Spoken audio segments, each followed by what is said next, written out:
Anurag Kashyap, a famous Bollywood director and actor, has decided to quit Bollywood. He has produced films like Black Friday, Devdi, Gangs of Wasseypur. He believes that Bollywood has now turned into a toxic wasteland through all the commercial features that have come into play, which have crowded out the space for creative filmmakers to tell any other unique type of story. Disillusioned with the industry, Kashyap has therefore moved to Bangalore with plans of brainstorming with South Indian filmmakers, where he fondly thinks there is plenty of creative freedom and respect for storytelling. Bollywood is no more about filmmaking, it is just all about business. In a recent interview, he expressed his deep sadness over the way Bollywood functions nowadays. There is no room for creativity anymore. Everything is about 5,500 to 800 crore box office collections, and the first thing people ask when a film is announced is, how will we sell it? No one cares about the craft of filmmaking. The joy of storytelling has been sacrificed for commercial success.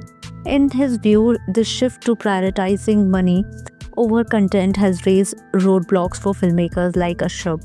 He went on to sensitize how many talented filmmakers have already left Mumbai for the Middle East, Europe, and the US because of an obsession with money and lesser scope for creativity in the industry since these corporates have come in. I envy South Indian filmmakers. Kashyap openly praised South Indian cinema for its willingness to experiment and support filmmakers.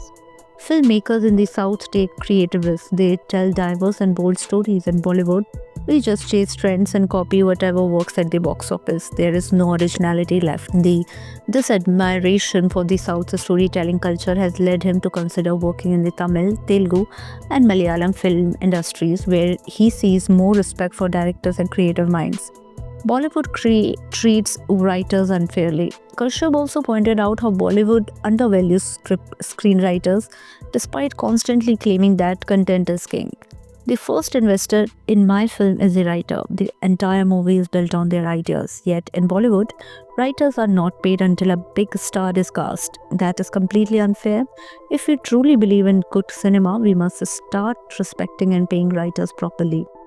He believes this lack of recognition for writers is one of the biggest reasons why Bollywood struggles to produce fresh and compelling stories. Bollywood's toxicity drove me to quit. Apart from creative dissatisfaction, Kashyap also hinted at the toxic culture within the industry. As he saw it, Bollywood was a place where people brought down one another and did not encourage new talent at all. A city is not made of buildings, it is made of people. People are too busy trying to bring one another down in the film industry there. I don't want to be a part of this anymore. Since he came out from Bollywood, Kashyap says he has been very relaxed, much less stressful, and after years of battling it, he has even stopped drinking. What next for Anurag Kashyap? Despite leaving Bollywood, Kashyap continues to work in film. His latest offering, Kennedy, has not yet been released in India, though it has received favorable reviews in international film festivals. He has received favorable accolades after taking on a role in Vijay Sethupathiy's much-anticipated Tamil film Maharaja. Now he seems to be putting more energy into acting, also appearing in Ashiq Abu's Malayalam film Rifle Club. Will Anurag Kashyap ever return to Bollywood? With Bollywood losing one of its finest directors, many wonder if Kashyap will ever return. But for now, he seems happy that he has left to further his creative path. Is Bollywood beginning to push away its greater arsenal of creative talents? Then, with the star-driven films so big that they take precedence over much more original storytelling, with filmmakers like Kashyap stepping away, it raises an important question. For more updates, subscribe to our YouTube channel TSW News. News that reveal the truth.